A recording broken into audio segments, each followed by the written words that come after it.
It seems like coming across good news is becoming harder and harder to do, and that's especially true for gaming. The trends of the video game industry trying to penny pinch for every dollar is continuing, from an overpriced Steam machine to $70 games being nothing but microtransaction slop. It's not a surprise to see that the value you get for your money when it comes to gaming is in the gutter, and many people are relying on GTA 6 to change this, a game that has been in development for maybe 8+ years now and has a rumored budget of $2 billion. But with the latest release of news, it's kind of looking iffy and people are not happy about what they're hearing. I mean, where do we start? I guess let's go over some of the things that have been announced, because for a long time, people didn't even know when this game was going to drop. But the reality of GTA 6 coming out is actually been confirmed with pre-orders going live yesterday. And that's where the trouble really begins. With pre-orders going live, they had to announce the prices of their games and some details. Mind you, we still don't have a trailer,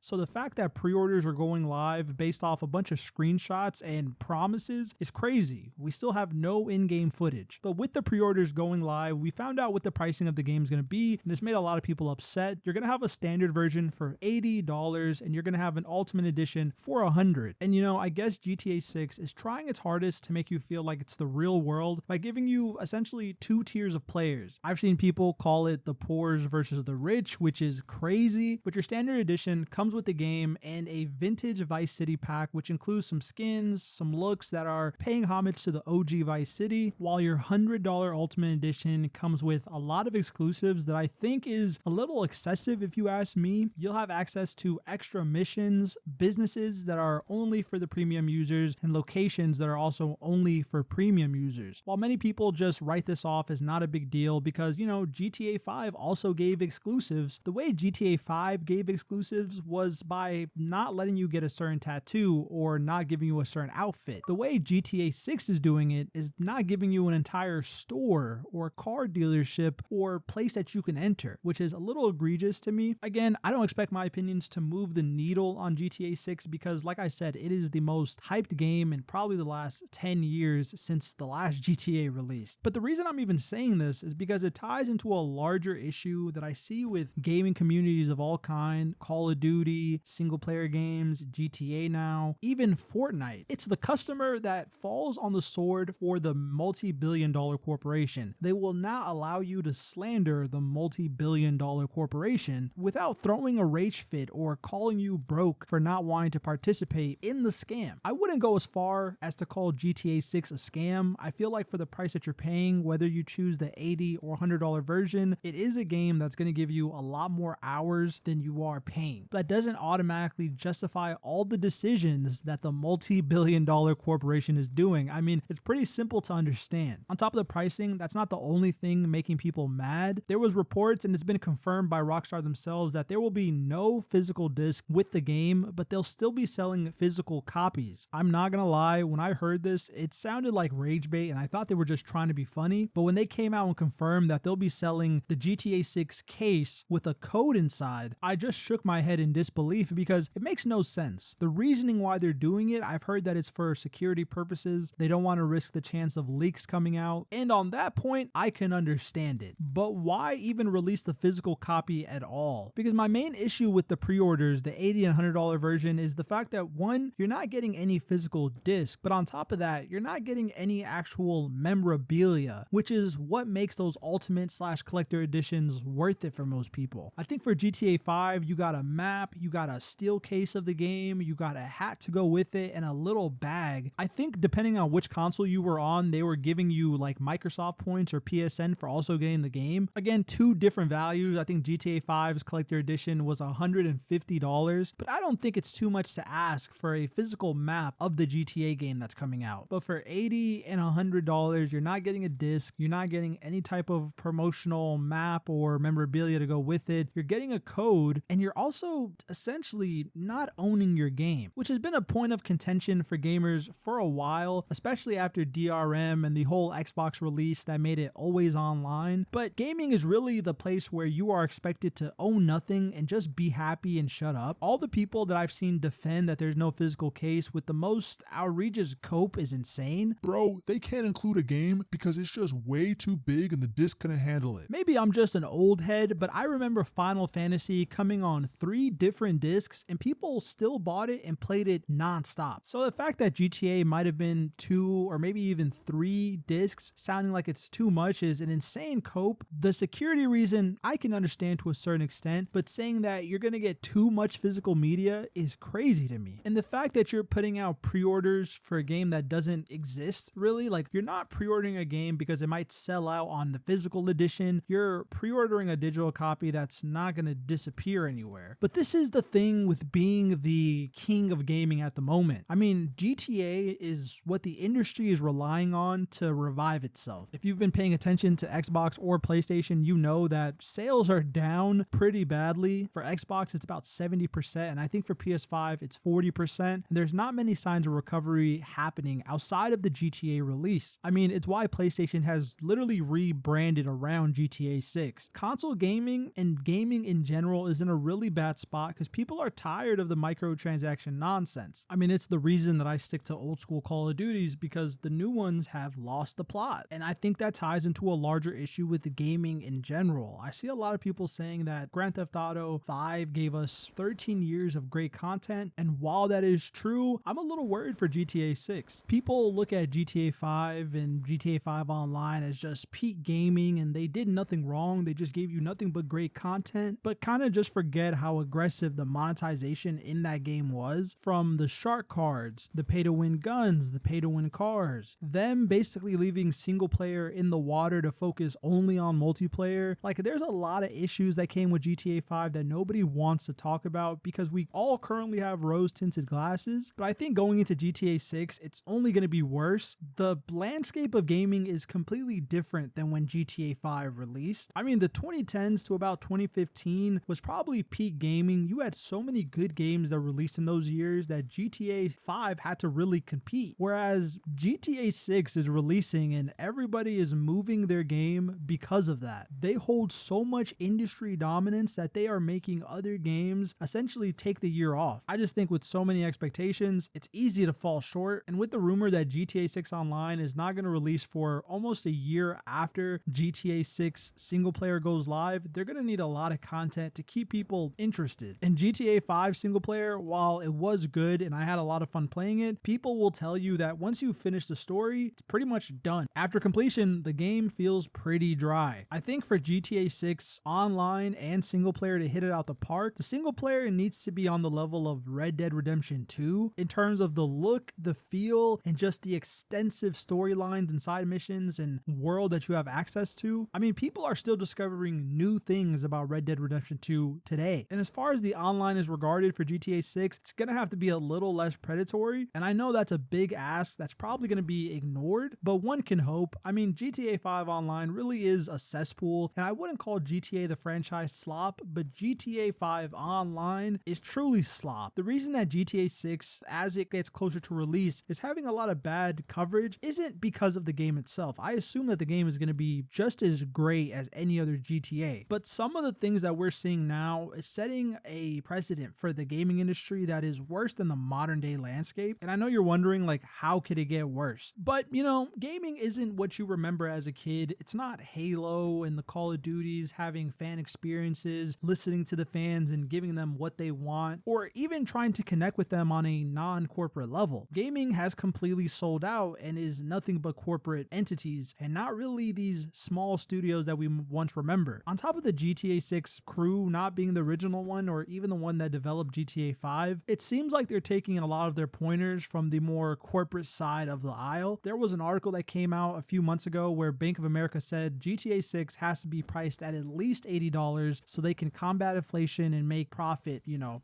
with the high development costs. And many people wrote this off because it was coming from a set of bankers, but now that that price point is true, it sets a standard for the industry that a lot of people are hoping other game publishers don't follow. And maybe this is the cynical part of me, but I don't really trust any game developers anymore. As somebody who's been playing Activision games for practically their entire life, you don't trust the multi-billion-dollar corporation to listen to its fans when it's still making multi-billion-dollar revenue from the nonsense that it does. I wasted a lot of my breath over the years telling my friends that the next Call of Duty that releases won't be as bad as the current one we have. They have to learn from their mistake, right? They can't keep doing these microtransactions that everyone's mad about. And I would buy the next game and be thoroughly disappointed when I saw even more microtransactions in that gaming year. With GTA 6 making their game $80 and following behind Nintendo, who's done it, and a couple other publishers who have kind of done it under the radar, it's going to become the new norm. And I see these articles saying, don't worry, this is not going to become an industry standard, but it is. I mean, inflation is not stopping, economics don't really look that great, and nobody's really buying games or gaming consoles anymore. So the game industry sees this problem and doesn't think, how can we add more value for the customers to justify paying for this item? As gaming becomes more of a luxury, they've turned to the solution, well, we'll give them less but charge them more and they won't own anything. and with the news coming out with GTA 6 being purely fueled by hype and not actual gameplay or mechanics, they are justifying more bad practices by going down this road. And I hope the people that are defending this multi-billion-dollar corporation with their last bit of breath really take into consideration the damage that this could do to gaming, or what's even left of it. I know this video is a little bit different. It's not focused on the broad economic system, but I do think that gaming, especially for people in this age group, is a major deal. GTA 6 is a major deal. So I want to take a time to talk about it, but let me know down below in the comments what you think. Am I overreacting with the pre-order news that is coming out, or are you feeling a little bit skeptical as we approach the release? If you haven't already, like and subscribe to join the channel. Every subscription gives my dog a dog treat. And with that being said, thank you for tuning in. Until next time.